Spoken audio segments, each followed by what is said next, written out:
हमारा क्वेश्चन है कि जल का रासायनिक सूत्र क्या है। तो सभी जानते हैं जल का रासायनिक सूत्र क्या होता है, H2O। ये जल का रासायनिक सूत्र होता है। तो 1:8 का अनुपात ये क्रिएट करता है परमाणु भार के साथ जल। इसमें नेक्स्ट इसमें H2SO4 देख रहे हैं, इसे हम सल्फ्यूरिक अम्ल कहते हैं।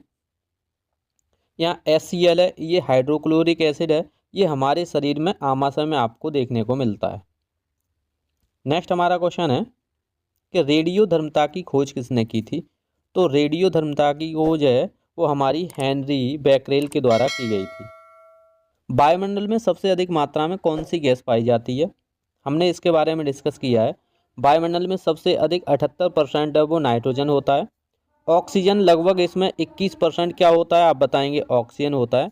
चुंबकीय क्षेत्र की इकाई क्या है। तो चुंबकीय क्षेत्र की जो इकाई है उसे हम टेस्ला बोलते हैं।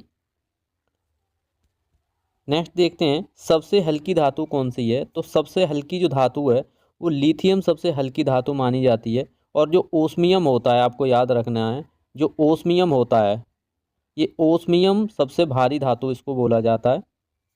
सोडियम एक ऐसी धातु है जिसे हम मिट्टी के तेल के अंदर डुबा कर रखते हैं। एल्युमिनियम आप जानते हैं बहुत सारे बर्तनों को बनाने में, हवाई जहाज की बॉडी बनाने में इसका मुख्य योगदान रहता है। नेक्स्ट हम क्वेश्चन देखते हैं पृथ्वी पर सबसे अधिक मात्रा में उपलब्ध धातु कौन सी है। तो पृथ्वी पर सबसे अधिक मात्रा में जो उपलब्ध धातु है वो हमारी एल्युमिनियम है, आपको याद रखना है। सिलिकॉन वैली किसे कहा जाता है, भारत के किस शहर को सिलिकॉन वैली कहा जाता है, कमेंट बॉक्स में बताएं आप। नेक्स्ट है कि पानी का क्वथनांक समुद्र तल से ऊंचाई बढ़ने पर क्या होता है। तो आप बताएंगे कि जैसे जैसे समुद्र तल से ऊंचाई बढ़ती जाती है पानी का जो क्वथनांक है वो आपका घटता जाता है, क्योंकि जैसे ऊंचाई बढ़ेगी यहाँ पर जो दाब लगता है वो दाब में क्या आ जाएगी, कमी आ जाएगी। दाब में कमी के कारण जो क्वथनांक है वो घट जाएगा। नेक्स्ट देखते हैं साबुन बनाने की प्रक्रिया को क्या कहते हैं। तो ये सभी जानते हैं साबुन बनाने की प्रक्रिया को हम साबुनीकरण कहते हैं। नेक्स्ट है हमारा कि कौन सा ग्रह सूर्य के सबसे निकट है। तो सभी को पता है कि सबसे निकट सूर्य के क्या है, तो आप बताएंगे बुध। उसके बाद कौन सा है, सबसे निकट क्या है, बुध सूर्य के। उसके बाद आपका आ जाता है शुक्र।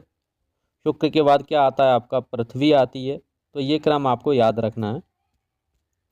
नेक्स्ट हमारा डायनेमो का कार्य क्या है। सभी जानते हैं कि जो डायनेमा होता है इसका कार्य होता है यांत्रिक ऊर्जा को विद्युत ऊर्जा में परिवर्तित करना। तो यांत्रिक ऊर्जा को विद्युत ऊर्जा में क्या करना, परिवर्तित या बदलना, ये किसका, डायनेमा का काम होता है। और विद्युत ऊर्जा को यांत्रिक ऊर्जा में बदलना ये मोटर का काम होता है। रासायनिक ऊर्जा को विद्युत ऊर्जा में बदलना, तो रासायनिक ऊर्जा को विद्युत ऊर्जा में कौन बदलता है, कमेंट बॉक्स में आप बताएंगे।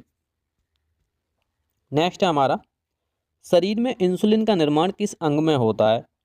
तो हमारे शरीर में जो इंसुलिन है इसका जो निर्माण है वो हमारे कहाँ होता है, तो आप बताएंगे अग्न्याशय के अंदर होता है।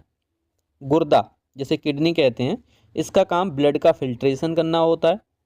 यकृत हमारे पाचन में सहायक होता है। और विभिन्न प्रकार के जो अवशिष्ट होते हैं उनका संश्लेषण भी करना, जैसे यूरिया का निर्माण करना भी यकृत के द्वारा होता है, याद रखना है।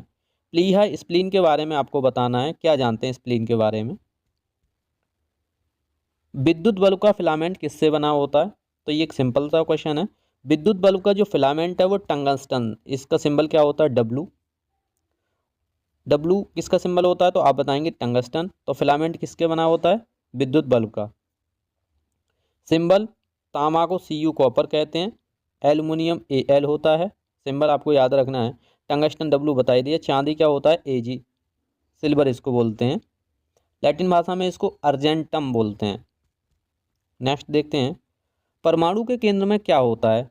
तो आप बताएंगे जो परमाणु का केंद्र होता है वो प्रोटॉन और न्यूट्रॉन से मिलकर बना होता है। तो आप बताएंगे परमाणु का केंद्र किससे मिलकर बना होगा, प्रोटॉन और न्यूट्रॉन से मिलकर परमाणु का केंद्र बना होता है। नेक्स्ट देखते हैं मानव शरीर में कोशिका की खोज किसके द्वारा की गई थी। तो मानव शरीर में कोशिका की जो खोज है वो रॉबर्ट हुक के द्वारा की गई थी। आप बताएंगे किसके द्वारा, रॉबर्ट हुक के द्वारा की गई थी। डार्विन इन्हें किसी का पिता कहा जाता है, इनने किसकी खोज की थी, इसमें आपको बताना होगा। नेक्स्ट देखते हैं, क्लोरोफिल में कौन सा धातु या तत्व पाया जाता है। तो आपको पता होगा जो क्लोरोफिल होता है उसमें मैग्नीशियम धातु पाई जाती है। जो Mg होता है मैग्नीशियम किस में पाया जाएगा, क्लोरोफिल में। आयरन हीमोग्लोबिन के अंदर पाया जाता है। आप बताओगे हमारे ब्लड या हीमोग्लोबिन में क्या पाया जाएगा, तो आप बताएंगे हीमोग्लोबिन के अंदर क्या होगा, आयरन। कैल्शियम हमारे हड्डियों के निर्माण में, दांत के निर्माण में महत्वपूर्ण भूमिका निभाता है। नेक्स्ट हमारा क्वेश्चन है कि इलेक्ट्रॉन की खोज किसने की थी। तो इलेक्ट्रॉन की खोज जो है वो थॉमसन के द्वारा की गई थी, आपको याद रखना है। चैडविक ने किसकी खोज की थी, मैंने एक ट्रिक भी बताई है, और अगर आपको याद हो कमेंट बॉक्स में इसका आंसर दें। डीएनए की दोहरी कुंडली संरचना का पता किसने लगाया था। ये एक सिंपल सा क्वेश्चन है और कई बार एग्जाम में आया भी है। तो वाटसन और क्रिक के द्वारा आप बताएंगे डीएनए की कुंडली संरचना का पता लगाया था। इसके लिए इन्हें नोबेल पुरस्कार भी मिला था।